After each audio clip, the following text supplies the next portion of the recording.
আসিফ মাহমুদ সজীব ভুঁইয়া। তো আসিফ মাহমুদ সজীব ভুঁইয়া মানে কি বলতেছেন তার বলাটা আগে একটু শুনি। আমাদের তো কাজ তো শোনা, আমরা একটু বলাটা শুনি। উনি বলতেছেন রাষ্ট্রের যে কোনো ব্যক্তি ব্যবসা করার উদ্দেশ্যে যে কোনো লাইসেন্স করতেই পারে, তবে আমি সংশ্লিষ্ট মন্ত্রণালয়ের দায়িত্বরত থাকা অবস্থায় বাবার ঠিকাদারি ব্যবসায় জড়ানো স্পষ্টভাবে কনফ্লিক্ট অফ ইন্টারেস্ট বিষয়টি বোঝানোর পর আজ বাবার আবেদনের প্রেক্ষিতে লাইসেন্সটি বাতিল করা হয়েছে। বাবা হয়তো কনফ্লিক্ট অফ ইন্টারেস্টের বিষয়টি বুঝতে পারেননি, সেজন্য বাবার পক্ষ থেকে ক্ষমা প্রার্থনা করছি। 24শে এপ্রিল বৃহস্পতিবার স্থানীয় সরকার উপদেষ্টা ফেসবুকে পোস্ট দিয়ে এইসব কথা তিনি বললেন। প্রথম কথা হচ্ছে যে আসিফ মাহমুদ সজীব ভুঁইয়ার বাবা এটি বুঝতে পারেননি। মানে আচ্ছা, প্রথম কথারও আগে একটু প্রথম কথা আমি বলিনি। আসিফ মাহমুদ সজীব ভুঁইয়া যে এটা ক্ষমা চেয়েছেন, এটাকে বাতিল করেছেন, সেটা অবশ্যই তিনি এর মধ্যে থেকে আসলে অনেকগুলি প্রশংসা আমাদের পাবেন। কিন্তু আসিফ মাহমুদ সজীব ভুঁইয়ার তো শুধু বাবার ঠিকাদারি লাইসেন্সই না, আরও অনেকগুলি ব্যাপার আসিফ মাহমুদ সজীব ভুঁইয়া আপনার জবাব দিতে হবে। আপনার এপিএস যিনি দাবি করেছেন, যিনি প্রত্যয় করেছেন, কেউ কেউ বলেছেন যে তার চাকরি থেকে তাকে সরিয়ে দেওয়া হয়েছে, সেই এপিএস এর বিরুদ্ধে বিভিন্ন সময় বিভিন্নভাবে বহু টাকা দুর্নীতির কথা, তদবিরের কথা শোনা যাচ্ছে। এসব ব্যাপারে আপনার কথা কি? ওইগুলি কি আপনার জানা আছে? ওগুলির ব্যাপারে আপনি কি মানে সুষ্ঠু জবাব দিয়েছেন? কেউ কেউ আবার এরকম বলে থাকেন তাদের বিরুদ্ধে তো সুনির্দিষ্ট অভিযোগ করা হচ্ছে না। এই সুনির্দিষ্ট কথাটা শুনলে না আমার একদমই হাসিনার আমলের কথা মনে পড়ে। হাসিনার আমলের আমলে একটি কথা ছিল এরকম যে আপনারা যদি আপনাদের কোনো অভিযোগ থাকে আপনারা সুনির্দিষ্ট অভিযোগ করুন, আরেকটা হচ্ছে আপনারা গঠনমূলক সমালোচনা করুন। আচ্ছা, গঠনমূলক সমালোচনা জিনিসটা কি? আসলে সমালোচনা কেমনে গঠনমূলক হয়? সমালোচনা মানে কি গঠন করে, মানে কি কি কি রচনা করে সমালোচনা, বা সমালোচনা কেমনি করে গঠনমূলক হবে?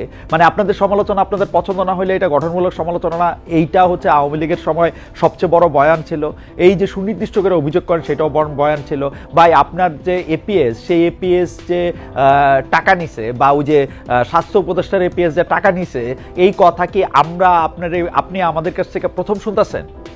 আপনি এর আগে আর এটা শুনেন নাই, এখন আপনি এইটাও শুনলেন যে তিনি পদত্যাগ করছে, এমনি পদত্যাগ করছে। আপনার বাবা ঠিকাদারি লাইসেন্সটা আপনার মন্ত্রণালয় নাইলে প্রথমবারের মতো নিছে। আপনার বাবাকে যে অন্তত পক্ষে 10টা সামাজিক সংগঠনের মধ্যে থেকে প্রধান অতিথি করা হইতেছে, বিভিন্ন জায়গায় নিয়ে যাওয়া হইতেছে, আপনার বাবাকে এগুলি কেন করা হইতেছে বলেন তো আসিফ মাহমুদ সজীব ভাই? আপনার কেমন বুদ্ধি আমরা দেখি, একটু করেন তো, একটু এমসিকিউর একটা জবাব দেন তো, একটু কেমন বুদ্ধি আপনাদের আমরা একটু দেখি। যে আপনার বাবাকে যে বিভিন্ন জায়গায় নিয়ে যাওয়া হয়, বিভিন্ন জায়গার মধ্যে থেকে যে এই যে লাইসেন্স করে দেওয়াটা তো আমরা চোখের সামনে দেখলাম, তাই না?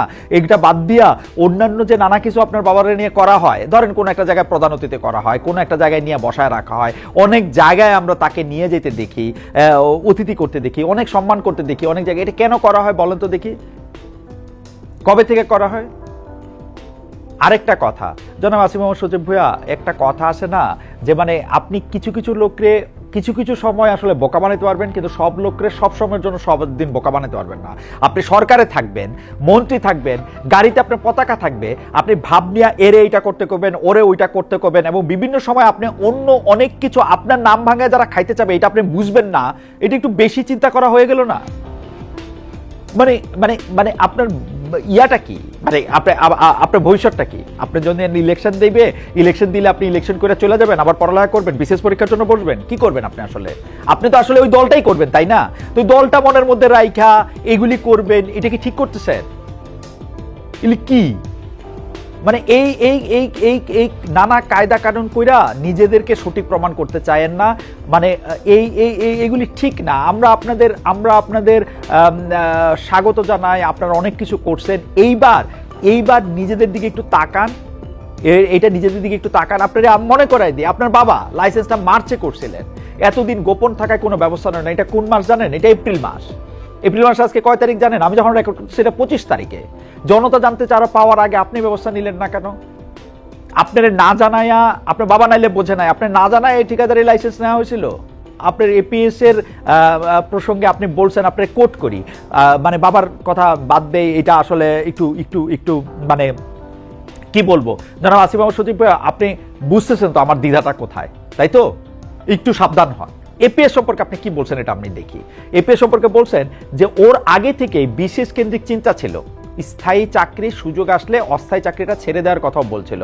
পদত্যাগ করলে নেগেটিভ ক্যাম্পেইন হতে পারে, এ ব্যাপারে আমরা আলোচনা করেছিলাম।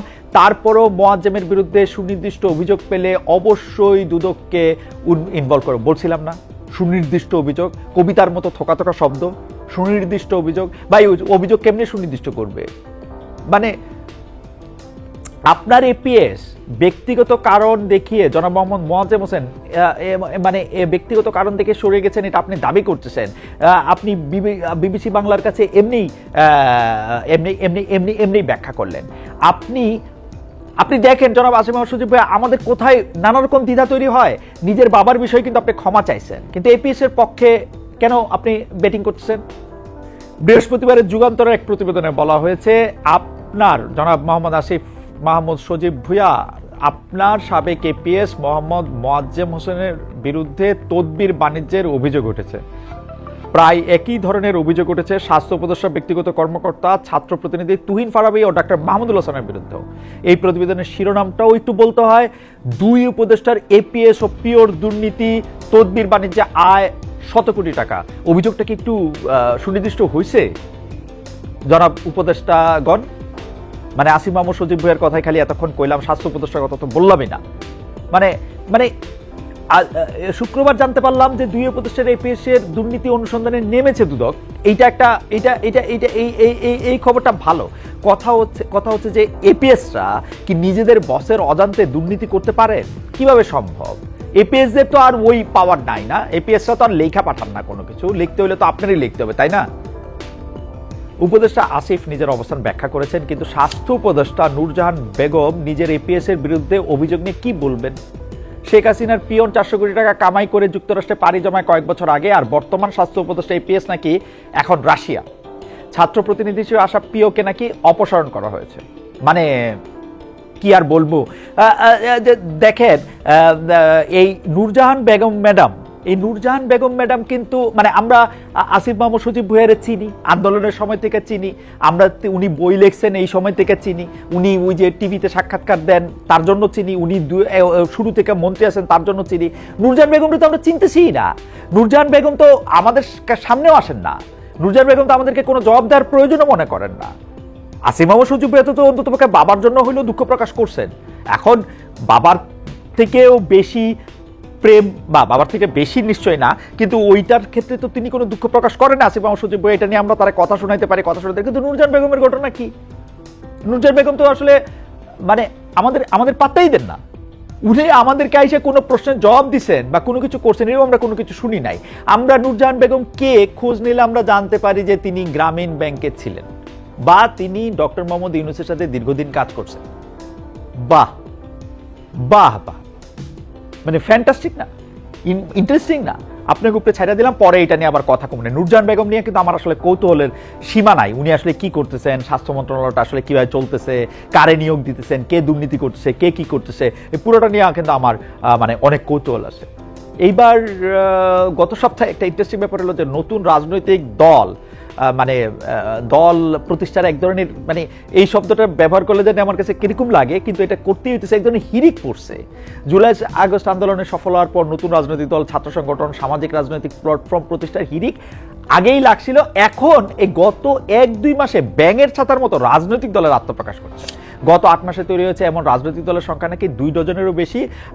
সমন্বয়কদের উদ্যোগে গঠিত জাতীয় নাগরিক পার্টি এনসিপি ছাড়া বাকিদের কোনো প্রাসঙ্গিকতা কি আছে?